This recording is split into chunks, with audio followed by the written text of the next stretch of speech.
Ողջույն բոլորին, ձեզ հետ Գևորգն է ու այսօր սենց արտակարգ տեսանյութ եմ ես հրապարակում։ Լիվերպուլը 3 չկարողացավ հաղթանակը պահել Leeds United-ի դեմ խաղում, 3-3 աշխով ավարտվեց այդ հանդիպումը, բայց թե ինչ տեղի ունեցավ խաղից հետո շատ ավելի կարևոր է, քան բուն խաղը, որովհետև պարզ դարձավ, որ Լիվերպուլում առկա է բացահայտ կոնֆլիկտ, որը արդեն դուրս եկավ ակումբի պատերի սահմաններից ու կիզակետում Մոհամեդ Սալահն է։ Մոհամեդ Սալահը, որը համարվում է ակումբի լեգենդ, Մոհամեդ Սալահը, որը իր կարիերայի լավագույն տարիները տվեց հենց Լիվերպուլին, պայքարեց ամեն ինչի համար, հաղթեց ամեն ինչ, բացի, չգիտեմ, անհատական մրցանակներից, եթե խոսենք թիմի համար, հաղթեց ամեն ինչ, ու բանից պարզվում է, որ ակումբում առկա է լուրջ խնդիր, որը վառ զգացվում էր իրականում, բայց ոչ ոք քանզի չէր բարձրաձայնում, բոլորս ինչ որ կերպ փորձում ենք խուսափել այդ մտքից։ Մոհամեդ Սալահը Leeds United-ի դեմ խաղից հետո դուրս եկավ եւ լրագրողների հետ խոսեց այդ ամենի մասին, քննադատեց Արնե Սլոտին, քննադատեց ակումբի ղեկավարությանը ու ստեղծեց մի իրավիճակ, որը պահանջում է ռադիկալ քայլեր ղեկավարության կողմից իհարկե։ Ես վստահ եմ, որ պատժվելու է թե Սալահը, թե Արնե Սլոտը, բայց պետք է հասկանալ, թե ով է մեղավոր, ճիշտ է, մեղավոր ասվածը հատկապես ֆուտբոլում, ակումբի մեջ չեմ սիրում օգտագործել, բայց պահը եկել է, որ պետք է գտնել, թե ինչումն է խնդիրը, որտեղից է այս ամենը ծագել եւ ինչն է պատճառը, որ Լիվերպուլը հասել է այս մակարդակին ու շատ անսպասելի է հասել այս մակարդակին։ Գործող չեմպիոնները ունեն լրջագույն խնդիր հանդերձարանում, գործող չեմպիոնները ունեն լրջագույն խնդիր խաղադաշտում, որի ելքը ոչ մեկ չի կարողանում պարզել։ Ցավում եմ մնացած հանդիպումների համար, այնտեղ կան թոփ խաղեր, Բարսելոնան հաղթեց 5-3 հաշվով, եթե չեմ սխալվում, Ֆերրան Տորեսը դարձավ հետրիկի հեղինակ, այդ խաղի մասին կցանկանայի խոսել նաև Ասթոն Վիլա Արսենալ խաղի մասին, որտեղ Ունայ Էմերին այնպես էր տրամադրել ֆուտբոլիստներին, որ նրանք ուղղակի դուրս էին եկել պատռելու հատկապես երկրորդ խաղակեսում։ Այո, Արսենալի կադրային խնդիրները շարունակում են լինել ակնառու, Գաբրիել Սալիբա կենտրոնական պաշտպանների զույգը չկա ու միանգամից խնդիրներ են առաջանում, դա եւս հասկանալի է, բայց երևի թե կիզակետը ամենի դա Մոհամեդ Սալահն է ու Լիվերպուլը։ Բոլորս էլ հասկանում ենք, որ երբ որ խոսքը գնում է աստղերի մասին, երբ որ խոսքը գնում է աստղային ակումբի մասին ու հատկապես երբ դրա արանքում կա դրամա, պետք է քննարկել դա։ Ես լինելով Լիվերպուլի երկրպագու եւ դա կարծում եմ գաղտնիք չէ ոչ մեկիդ մոտ, պետք է խոսեմ այս թեմայից, որովհետեւ սա իհարկե շատ ցավալի է, երբ որ մենք ճակերտների մեջ իհարկե ամենայն հարգանքով մեծագույն Մանչեսթեր Յունայթեդի հանդեպ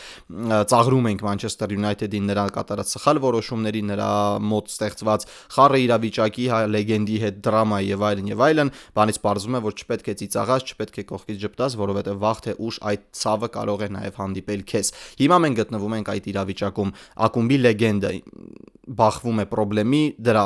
բարձրաձայնում է ու հիմա պետք է հասկանալ, թե ինչ որոշումներ են տեղի ունենալու։ Եթե ձեզ դուր գա այս տեսանյութը, եթե դուք համակարծիք լինեք իմ մտքերի հետ, ապա բաժանորդագրվեք իմ YouTube-յան ալիքին, հետևեք ինձ սոցիալական հարթակներում, Telegram-ում, Instagram-ում, որտեղ ես պարբերաբար ակտիվ եմ, այնտեղ տարբեր post-եր եմ անում եւ այլն, ու առաջինը Մոհամեդ Սալահի մեկնաբանությունից հետո հենց Telegram-յան ալիքումս ես գրեցի, թե ինչ եմ կարծում, ես քննադատեցի Սալահին ու դրա մասին եւս խոսելու եմ այստեղ, բայց երկար մտածելուց հետո մի փոքր ետ կանգնեցի իմ մտքից, որովհետև Սալահը մեծ անուն է Լիվերպուլում, շատ ավելի մեծ անուն, քան Արնե Սլոտը։ Քննարկենք Լիվերպուլի իրավիճակը, ամեն ինչ շատ տխուր է։ Ու եկեք սկսենք երևի թե մայիսից, ու ես կցանկանամ այս տեսանյութը բաժանել երկու մասի, որտեղ մեկում խոսում եմ Մոհամեդ Սալահի վերաբերյալ, մյուսում խոսում եմ Արնե Սլոտի ու ակումբի ներկայիս վիճակի վերաբերյալ։ Կարծում եմ եկեք սկսենք ակումբի մասին ու եկեք գնանք մինչև մայիս։ Մայիսին Լիվերպուլը դարձավ Անգլիայի Պրեմիեր լիգայի հաղթող, 20-րդ անգամ ակումբը նվաճեց ներքին առաջնության տիտղոսը ու հավասարվեց Մանչեսթեր Յունայթեդին նույնիսկ պատմական նվաճումներով։ Այսինքն միակ թեման, որը քննարկվում էր Յունայթեդի երկրպագուների մոտ, թե ինչու է Յունայթեդը համարվում անգլիական ֆուտբոլի պատմության մեծագույն ակումբը, դա այդ մատնացույցն էր Անգլիայի Պրեմիեր լիգայի, այսինքն Անգլիայի բարձրագույն առաջնության տիտղոսների քանակի վրա։ 19-20 էր այն ժամանակ, հիմա 20-20 է, ընդհանուր գավաթներով Լիվերպուլը անցել է Մանչեսթեր Յունայթեդին, Պրեմիեր լիգայով հավասար է, դες եվրագավաթներում անգլիական ակումբների շուրջ Լիվերպուլը հավասարը չունի։ Ինչևէ, Դրանից հետո բոլորս էլ գիտեինք ու բոլորս էլ շատ էինք կարդացել Մայքլ Էդվարդսի ու Հյուսի մասին, թե ինչպիսի խելացի մարդիկ են նրանք, ինչպիսի ճիշտ աշխատանք են կատարել ու դա կա փաստարկներով, որովհետև Մայքլ Էդվարդսը միջև հեռանալը Լիվերպուլից կլոպյան ժամանակաշրջանում այնտեղ աշխատել է ու Լիվերպուլի հիմնական ներդրողներից մեկն է, այսպես ասենք, ներդրողներից մեկն է, որ նրանք հասել են հաջողության։ Այո, առաջնային դեմքը իհարկե Յուրգեն Կլոպն է, ֆուտբոլիստներն են, այն ճիշտ ներդրումն է, որը կատարվել է ֆինանսի վրա եւ այլն, բայց Մայքլ Էդվարդսը այն անձնավորություններից է, որը շատ ճիշտ որոշումների շուրջ, շատ ճիշտ քննարկումների շուրջ, լեզու գտնելու շուրջ կարողացել է պահել Լիվերպուլին ամենաբարձր մակարդակի վրա, նախ հանել Լիվերպուլին ամենաբարձր մակարդակի վրա, հետո պահել նրան այնտեղ։ Ու Արնե Սլոտի նշանակումը բոլորի մոտ հարցականներ առաջացրեց ոչ թե նրա համար, որ դա սխալ որոշում է, այլ որ Լիվերպուլը գնաց Միքայելի Յուրգեն Կլոպից հետո, որ կարող է ոչ թե խորտակել, այլ համենայն դեպս խնդիրներ առաջացնել Լիվերպուլի մոտ։ Ու բացի դրանից, որ Մայքլ Էդվարդսը բերեց Հյուսին, բացի դրանից, որ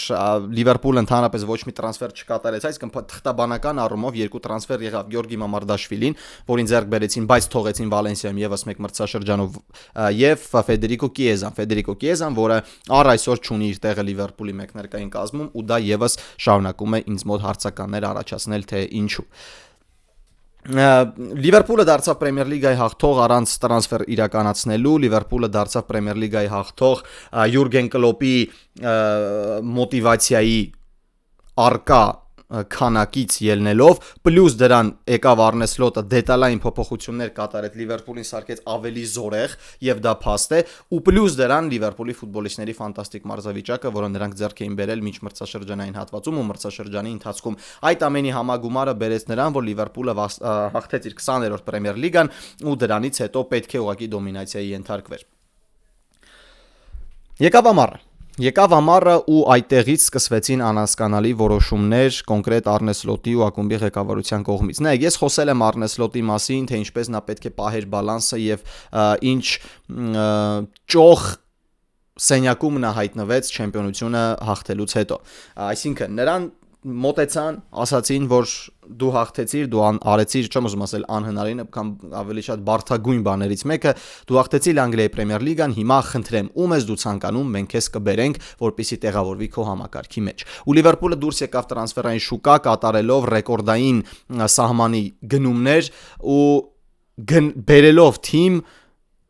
բոլոր հայտնի ֆուտբոլիստներին։ Այսինքն եկավ Ալեքսանդր Իսակը, եկավ Հյուգո Էկիտիկեն, եկավ Ֆլորիան Վիրցը, Ֆրիմպոնգը, եկավ նաև Միլոշ Կերկեզը, ֆուտբոլիստներ, որոնք այդ մրցաշրջանից առաջ ուղղակի փայլում էին իրենց թիմերում։ Ու դա փաստ է, ոչ մեկ չի կարող ասել թղթի վրա, որ Լիվերպուլը կատարել է սխալ ձեռքբերումներ, բայց ժամանակի ընթացքում այդ ամենը ցույց տվեց, որ Լիվերպուլը իրականում սխալվել է, Լիվերպուլը երբեք հայտնի չի եղել մեծ գնումներով,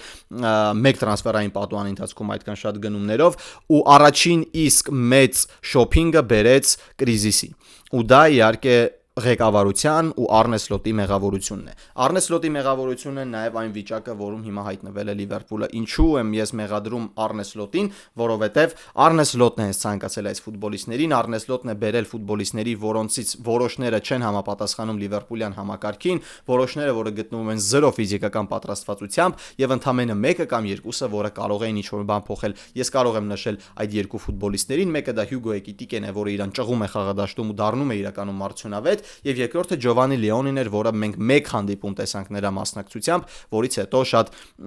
ոչ պարտադիր ու անհիմն իրավիճակում նա կտրեց խաչաձև կապանները։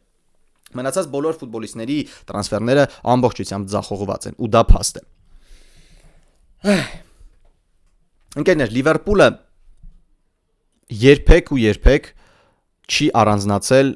վատ առումով։ Երբեք նա չի առանձնացել վատ առումով։ Եթե դուք հետևում եք ֆուտբոլին, եթե դուք համարում եք ձեզ ֆուտբոլասեր 10+ տարի կամ 15+ տարի, ապա դուք կհամաձայնեք իմ խոսքի հետ, որ Լիվերպուլյան արժեքները միշտ էլ այլ են եղել մյուս ակումբների արժեքներից։ Լիվերպուլը երբեք չի քննադատել իր ֆուտբոլիստներին բացահայտ։ Լիվերպուլի ղեկավարությունը երբեք դեմ դուրս չի եկել իր ֆուտբոլիստներին։ Մարշական առումով Լիվերպուլը երբեք մրցաշրջանի կեսից ինչ որ ճարահատյալ չի հեռացրել գլխավոր մարզչին։ Այսինքն վերջին դեպքը, եթե չեմ սխալվում, եղել է Ռոյ Հոջսոնին, երբ ֆուտբոլիստները դեմ էին դուրս եկել Ռոյ Հոջսոնին, որովհետև այնտեղ ուղղակի աղետալի իրավիճակ էր, Լիվերպուլը չէր կառավարում ոչինչ, գլխավոր մարզիչը կորցրել էր բոլոր ֆուտբոլիստների վստահությունը եւ ամեն ինչ տարավ նրան, որ մրցաշրջանի կեսից Ռոյ Հոջսոնին հեռացրեցին, բայց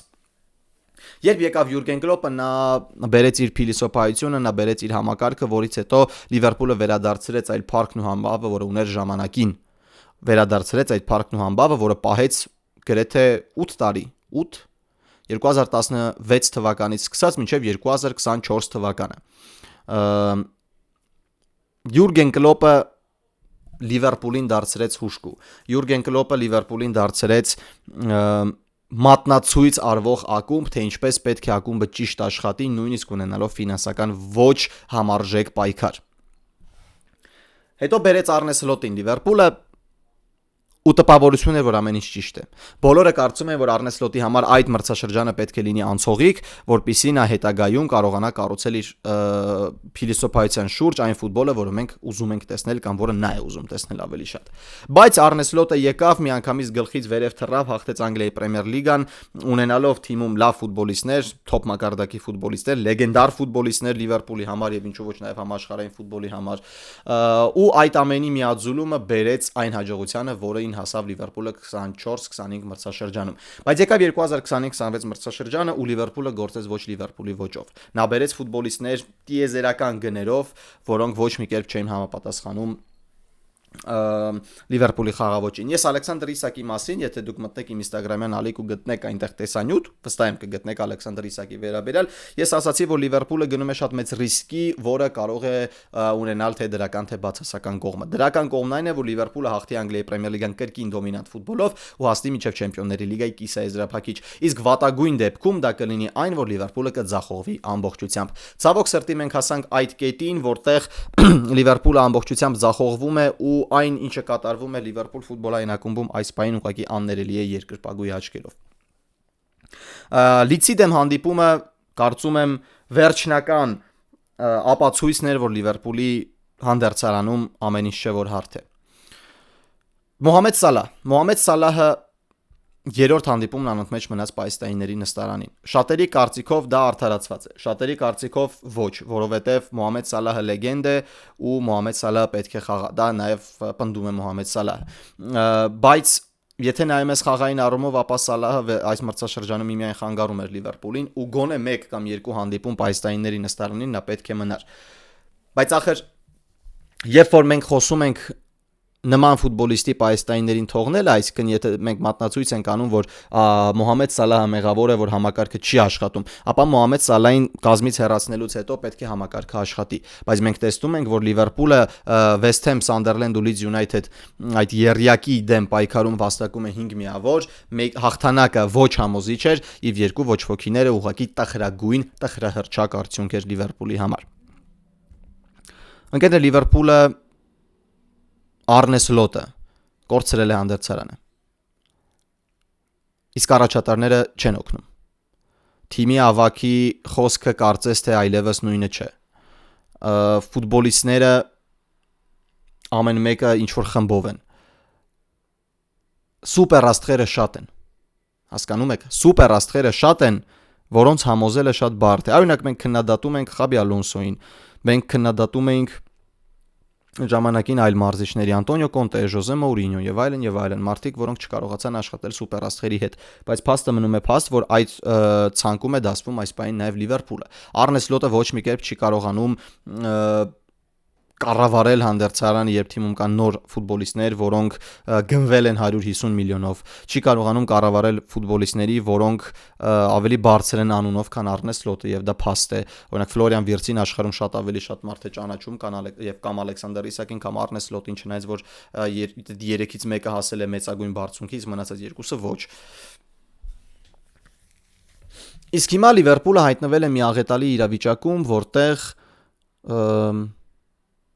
ուղղակի ցենց կողքից նայում հետևում ու ափսոսում ես, թե ինչպես կարելի է այս լեգասին, կլոպյան լեգասին այսքան շուտ քանդել։ Ու մեղավոր է նաև Արնե Սլոտը, որովհետև նա գնաց ռիսկային քայլի, Արնե Սլոտը ցույց տվեց, որ կարող է խաղալ առանց Մոհամեդ Սալահ, բայց արդյունքը մնաց նույնը։ Այսինքն Մոհամեդ Սալահը խաղադաշտում էր, չկար արդյունք լավ։ Ինքը մեղավոր է, եկեք հանենք Մոհամեդ Սալահին մեկնարկային կազմից, բայց դրանից հետո իհարկե պետք է, չէ՞, ինչ որ խաղային ձեռագիր փոխվի, պետք է ցույց տրվի, որ նայեք, Սալահը չկա, բայց ես ճիշտ եմ։ Ես հաղթում եմ առանց Սալահ։ Ու Մոհամեդ Սալահի երրորդ անընդմեջ պայստայինների նստարանին թողնելը առաջին անգամ նրան նույնիսկ խաղադաշտ դուրս չբերելը խոսում է այն մասին, որ Արնե Սլոտը մեղադրում է նաև ղեկավարությանը։ Արնե Սլոտը մեղադրում է նաև ղեկավարությանը,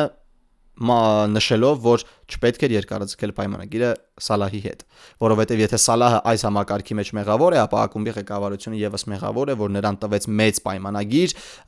ու նա չի ցույց տալիս այն արդյունավետությունը, որը ցույց էր տվել։ Գնաց ռիսկի Լիվերպուլը, ու Լիվերպուլը սխալվեց այդ ռիսկով։ Նույնը կարելի է ասել խաղային մակարդակով Վիրջիլ Վան Դեյկի մասին, բայց ինչու Վիրջիլ Վան Դեյկը չի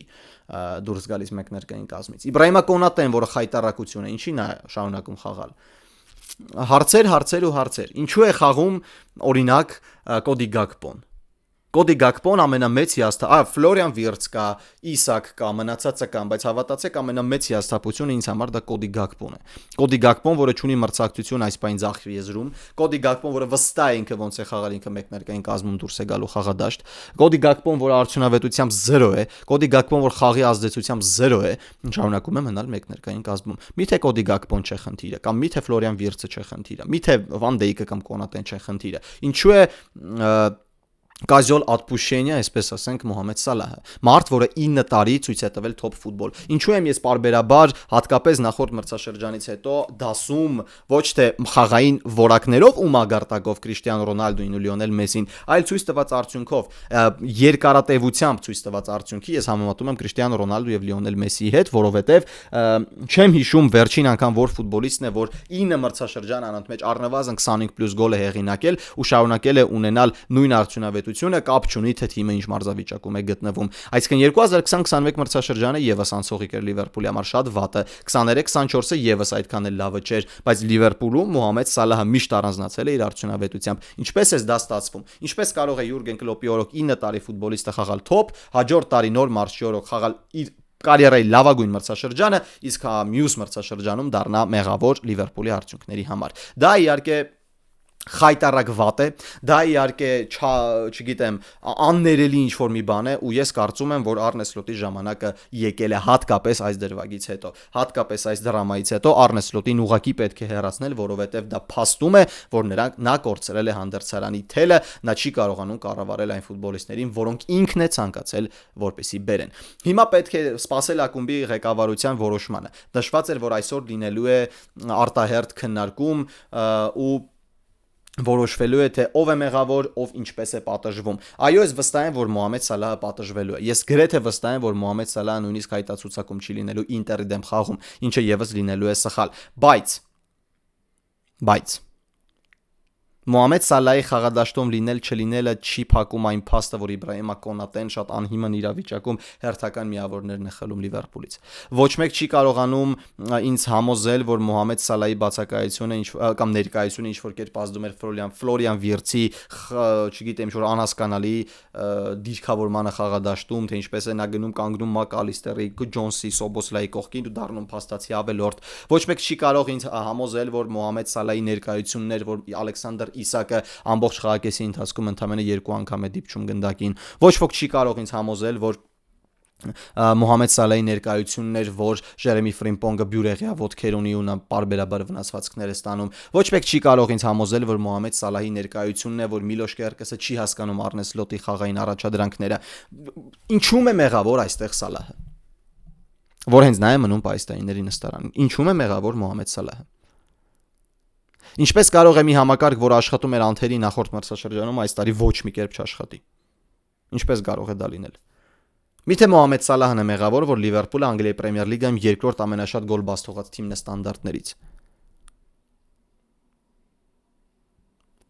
Ինչու է 1.90 գրեթե հասակ ունեցող Կոդի Գակպոն տալիս անկյունայինները։ Ինչու Վիրցը չի տալիս, օրինակ ինչու Մակալիստերը չի տալիս։ Ինչու է խաղադաշտում գտնվող Ռոբերտսոնը միշտ ամենաստվերված ֆուտբոլիստներից մեկը, երբ ինքը ամենակարևորն էր Լիվերպուլի հաղթանակների մեջ։ Սա պետք է հասկանա Լիվերպուլի ղեկավարությունը, սա պետք է ուղիղ հարցեր լինեն Արնե Սլոտին։ Բայց ես արդեն իսկ որպես երկրպագու ես երեք այնքան ջղայնացած էի Լիվերպուլի այդ հանդիպումից հետո, որ օրինակ Արնե Սլոտի մեկնաբանությունը, երբ որ Լիվերպուլը 3-3 խաղաց, ու նրան հարցրեցին, թե ինչու Մոհամեդ Սալահը դուրս չեկավ խաղադաշտ, ասում է 2-0-ից հետո ինձ պետք էր, ակնեք 3-2-ից հետո ինձ պետք էր պահել հաշիվը, այլ ոչ թե գոլ, ես դրա համար մտցրեցի Վատարոենդոին։ Երբ է Լիվերպուլը, նույնիսկ նախորդ մրցաշրջանում, երբ է Լիվերպուլը խաղացել հաշվի վրա։ Դրեք իմ նախորդ մրցաշրջանի տեսանյութերը դիտեք ու դիտեք Լիվերպուլի հանդիպումները, տեսեք, որ 2-0, 1-2, 3-2 հանդիպումների ժամանակ եւ Լիվերպուլը հաղթում էր, Լիվերպուլը չէր գնում պաշտպանվելու կամ ավտոբուս չէր անում, ինքը շարունակում էր գրոհին, ինքը գնում էր 4-րդ գոլի հետևից։ Շատ ժամանակ Արնե Սլոտը գնում էր նման ռիսկերով, այդ ռիսկերն արդարանում էին։ Ինչ պատահեց, որ Մոհամեդ Սալահը չպետք է դուրս գա խաղադաշտ, պետք է խաղա Էնդոն, որը իրականում նախորդ մրցաշրջանում շատ կարևոր դեր էր խաղում այն հանդիպումներում, որտեղ պետք է վառել խաղը, սպանել մրցակցի խաղը։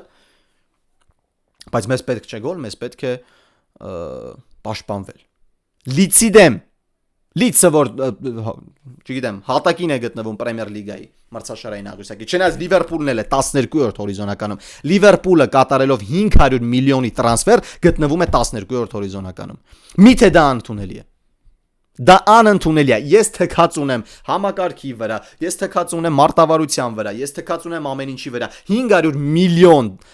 տրանսֆերի կատարած թիմը, որը գործող Պրեմիեր լիգայի չեմպիոնն է, ուղղակի իրավունք չունի լինելու 12-րդ հորիզոնականում։ Իրավունք չունի։ Արնե Սլոտի հեռանալու ժամանակն է։ Ինձ ընդ Telegram-ում մեկնաբանություններում գրում են լավ դե Գև ջան, իսկ եթե ինքը գնաց ում ես տեսնում, ով պիտի գա որ ինչ-որ բան փոխի։ Ընկերներ, պետք է փոխվի մարզիչը։ Երբ որ հանդերձարանում ամեն ինչ լարված է ու երբ որ բացահայտ կոնֆլիկտ կա գլխավոր մարզչի ու ակումբի առաջնային սուպերաստղի հետ, ու որը չի լուծվում այն պահը միջև որ այդ սուպերաստղը, ոչ թե լավ սուպերաստղ չասենք, սուպերաստղը այնտեղ Վիրցն է, Իսակն է, ակումբի լեգենդը, մարդ, որ ամեն ինչ տվել է ակումբի համար։ Դուրս է գալիս ու ասում է այնինչ ինքը ասում է, հազար ներողություն, որոշում կայացրեք գլխավոր մարզչի հետ կապված։ 9 տարի Լիվերպուլում չխանգարեց Մոհամեդ Սալահը։ 9 տարի, բոլորս էլ գիտեինք, որ խաղային որպես ֆուտբոլիստը ֆուտբոլիստի Մանեն ու Սալահն իրար չէին սիրում։ Այդ ոնց էր ստացվում, որ Յուրգեն Կլոպը նույնիսկ այդ ամենը իմանալով կարողանում էր թիմին պահել բարձր մակարդակի վրա, թիմը գնում էր Չեմպիոնների լիգա էր հաղթում, թիմը գնում էր Պրեմիեր լիգա էր հաղթում, հնարավոր բոլոր գավաթները հաղթեց եւ այլն, երրյակը աշխարհի լավագույնն էր կոնֆլիկտի մեջ գտնվող երկու արձակվողների հետ։ Բայց տեսեք մեկ մրցաշրջան, որտեղ ամեն ինչ որ ստացվում է ու միանգամից Արնե Սլոտը խնդիր ունի սուպերաստղի հետ, նա խանգարում է իր համակարգին։ Ընկերներ, այդպես չի աշխատում։ Մենք ապրում ենք մի իրականությունում, որտեղ ֆուտբոլիստին ավելի շատ կգնահատեն քան մարզչին։ Ես չգիտեմ Լիվերպուլում ինչպես կլինի։ Ես չգիտեմ Լիվերպուլում ինչ են մտածում հիմա։ Բայց սա ահազանգ է, որ պետք է գնալ ռադիկալ քայլերի։ Իրոք ահազանգ է։ Մոհամեդ Սալահի հանդեպ այսպես չպետք է վարվեն։ Իմ սուբյեկտիվ կարծիքով, ամեն մեկն ունի իր կարծիքը։ Սթիվեն Ջերարդը ակումբի պատմության մեծագույն ֆուտբոլիստն է։ Ոչ մեկ մոտ էլ չէ։ Ոչ մեկ մոտ չէ Սթիվեն Ջերարդին։ Բայց երկրորդ հորիզոնականում ինձ մոտ հենց Մո Սալահն է։ Ու նման կարգի ֆուտբոլիստին մի ակումբում, որտեղ արժեքները շատ են տարբերվում այլ ակումբի արժեքներից, երբ կոնֆլիկտը դուրս է գալիս սեփական պատերից դուրս, ուրեմն այնտեղ ամեն ինչ ծայրահեղ է։ Իսկ եթե ամեն ինչ ծայրահեղ է, պետք է գնալ ռադիկալ քայլերի։ Ես մեղավոր եմ համարում Արնե Սլոտին այս իրավիճակում։ Ու ես կարծում եմ, որ նա պետք է հեռանա, որովհետև այլ ելք չկա, ընկերներ։ Երբ օրինակ հարաբերություններում դուք ունենում եք լրջագույն կռիվ, դուք բաժանվում եք, դուք հետո վերադառնում եք իրար, այն կոնֆլիկտը մնում է։ Ու դա հիշում են։ Այդ ինչ զորեղ պետք է լինես, որ այդ ամեն ինչը անտեսես ու շարունակես լինել նույնը։ Այս իրավիճակում նույնը երբեք չի լինելու։ Իսկ հիմա եկեք Մո Սալահի մասին խոսենք, ընկերներ։ Բոլորս էլ գիտենք, թե ինչպես ենք մենք Լիվերպուլի երկրպագուները ու ընդհանրապես, վերջին տարիներին, հատկապես նախորդ մրցաշրջանից հետո, ինչպես են ֆուտբոլի սիրահարները վերաբերվում Մո Սալահի լեգենդի ու նրա մեծություն լինելու հետ։ Մոհամեդ Սալահը, ինչ եկավ 2017 թվականին Լիվերպուլ, բոլորս էլ հիշում ենք, թե նա ինչպիսի ֆուտբոլիստ էր մինչև Լիվերպուլ գալը։ Լավ, միջին կարգի ֆուտբոլիստ, Իտալիայի ասերի է։ Բայց երբ Մո Սալահը եկավ ու տարեստարի սկսեց ռեկորդի հետևից խփել ու ցուցադրել այնպիսի արդյունավետություն, որը վերջին անգամ Լուիս Սուարեսն էր ցույց տվել Լիվերպուլում, ու դա ցույց էր տվել ընդհանրապես մեկ մրցաշրջանից Սալահը անում էր արդեն 9-րդ տարին անունց մեջ, բոլորի կողմից նա շատ սիրվեց ու հատկապես սիրվեց այն առումով, երբ ինքը շատ քիչ էր խոսելուց խոսում էր միայն դրականը ու նրան շատ քիչ էինք մենք տեսնում ԶԼՄ-ների առջև կանգնելիս։ Լիդզի դեմ հանդիպումից հետո Մոհամեդ Սալահը ինքնակամ դուրս է եկել լրագրողների դիմաց ու խոսել 7 րոպեանոց, գրեթե 7 րոպեանոց սփիչ է ունեցել, քննադատելով Ռիչարդ Հյուզին, քննադատելով Մայքլ Էդվարդսին ու քննադատելով Արնե Սլոտին։ Նա նշել է, որ ես չեմ հասկանում, թե ինչու է այսպիսի իրավիճակ ստեղծվել Լիվերպուլում, ես չեմ հասկանում, թե ինչու են ինձ այսպես վերաբերվում ու ինչու են միայն ես մեղավոր, ինքը բառացի ասեց, որ ակումբը ինձ նետում է ավտոբուսի տակ, ինձ բերելով մեղավոր, ինչպիսի նման բաներ, ինչ որ մի կերպ կարելի է գտնել այդտեղ արդարացումներ, որովհետև դու կարող ես լինել ակումբի սուպերաստղը, դու կարող ես լինել ակումբի առաջատարը, դու մնաս պայստայինների նստարանին, նայելով խաղադաշտում, թե ինչ է անում Իբրահիմա Կոնատեն ու մտածես, թե ինչու են օրինակ Կոնատեի հանդեպ ուրիշ ձև վարվում, իմ հետ ուրիշ, նայես Կոդի Գակպոին ու ասես, թե ինչու են նրանք ուրիշ ձև վարվում Կոդի Գակպոյի հետ, իմ հետ ուրիշ, ու դա կարող է հասկանալի լինել յուրաքանչյուր մարդու կողմից, որովհետև դա արդեն վերաբերմունքի տարբերություն է, ինչը բերում է նեգատիվ։ Բայց այդ նույն ակումբի ղեկավարությունն էր, որ քեզ առաջարկեց 30, քան տարեկան է Սալահ, 32-33, առաջարկեց նման տարիքի ֆուտբոլիստի համար աստղաբաշխական աշխատավարձ, առաջարկեց այդ տարիքի ֆուտբոլիստի համար ընդհանուր պայմանագիրը շատ շահավետ, այսինքն 2 տարի, այսինքն ոչ թե 1+1, այլ 2 փաստացի տարի, 400,000 ֆունտ շաբաթական աշխատավարձով։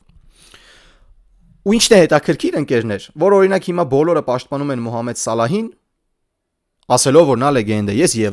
տեսնյութի առաջին հատվածում ես դա խոսացի, նա լեգենդ է, նա չպետք է արժանանար այս վերաբերմունքին եւ այլն, բայց օրինակ կոնկրետ երբ Մոհամեդ Սալահը առաջին անգամ հայտնվեց պայստայինների նստարանին,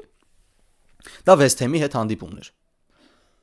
Բայց Վեսթհեմի դեմ խաղի ժամանակ ոչ մեկ նույնիսկ հարցով չընկավ, թե ինչու է Մոհամեդ Սալահը պայստայիններին, որովհետև բոլորը հասկանում էին, թե ինչու է նա այնտեղ։ Մոհամեդ Սալահը 19 խաղում դարձել է 5 գոլի եւ 2 գոլային փոխանցման հեղինակ։ Մոհամեդ Սալահը մաքսիմալ ոչ էֆեկտիվ է այս մրցաշրջանում։ Մոհամեդ Սալահը սրություն չի մրցնում հարցակման գծում։ Մոհամեդ Սալահի եզրով են գնում մրցակիցների հիմնական գրողները, որովհետև Մոհամեդ Սալահը չի օգնում պաշտպանությանը։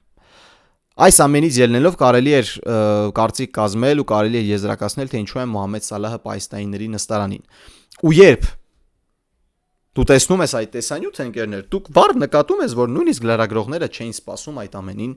որ Սալահը կասի։ Այսինքն դա պատրաստված, նախապես քննարկված խոսք էր, որը Սալահը սպասում էր, որ ինքը դուրս չի գալու խաղադաշտ, ու նա ասացել, որ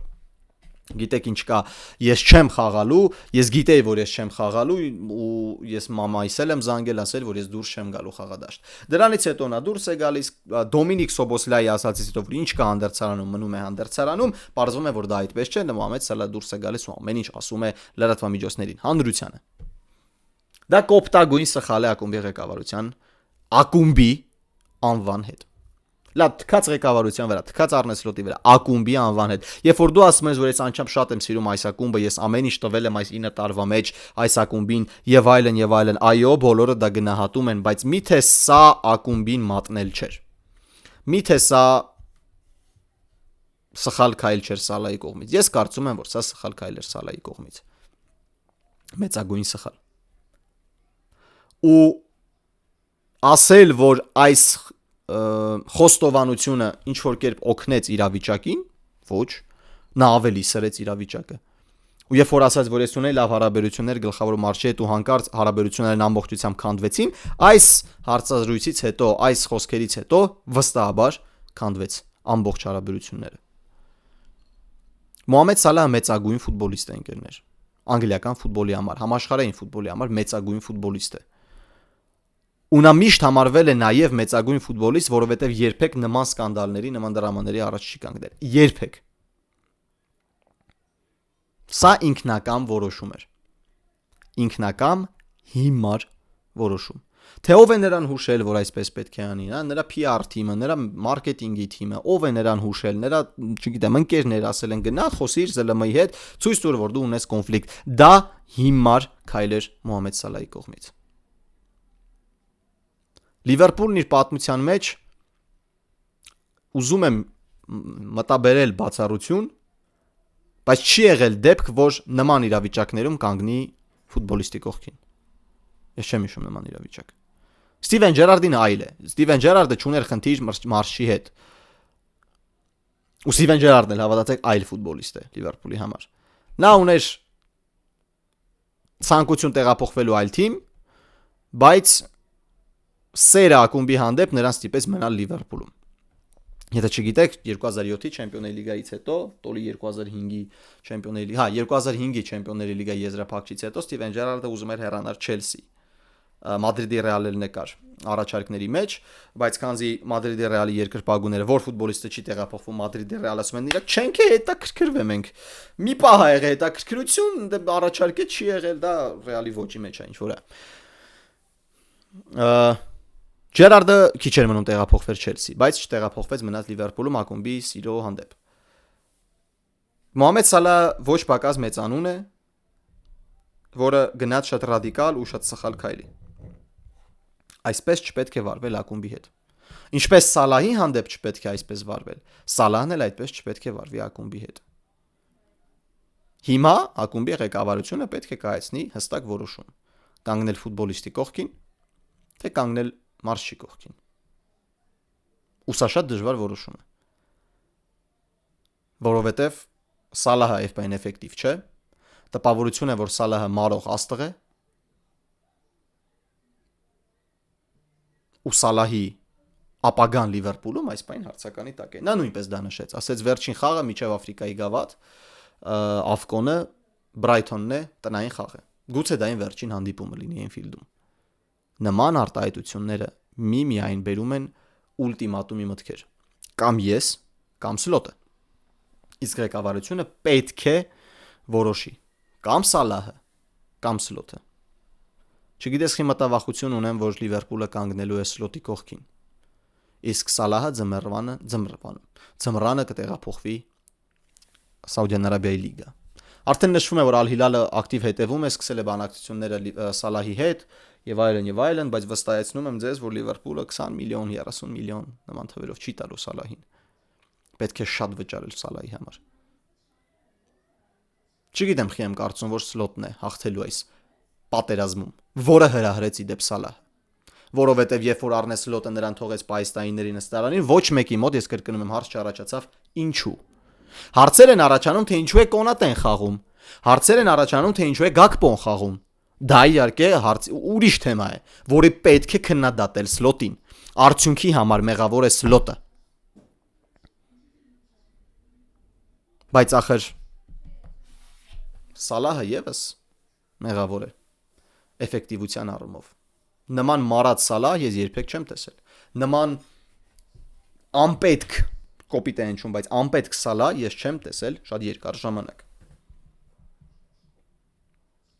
Թե ինչ ապագա է սպասվում Լիվերպուլին,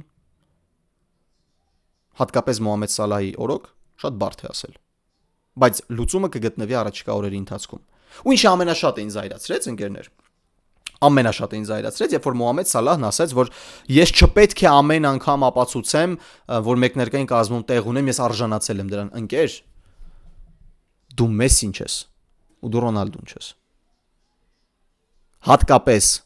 երբ դու աշխատում ես 400,000 ֆունտ շաբաթական, դու պարտավոր ես ամեն օր ապացուցել, որ դու արժանի ես մեկներկային կազմում խաղալուն։ Դու արժանացել ես մեկներկային կազմում լինելուն, այո։ Փաստ է։ Բայց դա թույլ չի տալիս քեզ այդպես արտահայտվել։ Ինչ է նշանակում, ես չպետք է ապացուցեմ, որ մեկներկային կազմում պետք է խաղամ, ես դրան արժանի եմ։ Այսօր արժանի ես, վաղը ոչ։ Եթե դու ցանկանում ես մնալ ամենաբարձր մակարդակի վրա շարունակաբար, դու պետք է ամեն օր ապացուցես։ Նես չի, որ Լիոնել Մեսսին կամ Կրիշտիանո Ռոնալդուն 5 տարի անընդմեջ լավ են խաղում, նվաճում են 3-ական ոսկե գնդակ, դրանից հետո դուրս են եկել ասել, չէ, ես պիտի խաղամ, կապ չունի, ես ոնց եմ խաղում։ Ու ոչ մեկ չի էլ քննարկել այդ ամենը, որովհետև մինչև Ռեալից հեռանալ ու Բարսելոնայից հեռանալը Լիոնել Մեսսին ու Կրիշտիանո Ռոնալդուն 60-70 գոլ էին խփում մրցաշրջանում։ Դա ապացույց էր, դա 1000 բարերի փոխարեն էր։ Իսկ դու ուղղակի դուրս ես գալիս, սին արտահայտություններ ես անում, ինչը ինձ ահավոր զայրացրեց, ինչը Լիվերպուլի լեգենդին վայել չէ։ Որպես եզրահանգում այս ամենի ես կարծում եմ, որ Մոհամեդ Սալահը ձմռանը կհեռանա։ Մոհամեդ Սալահը նախ չի խաղա Ինտերի դեմ, երկրորդը կհեռանա ձմռանը։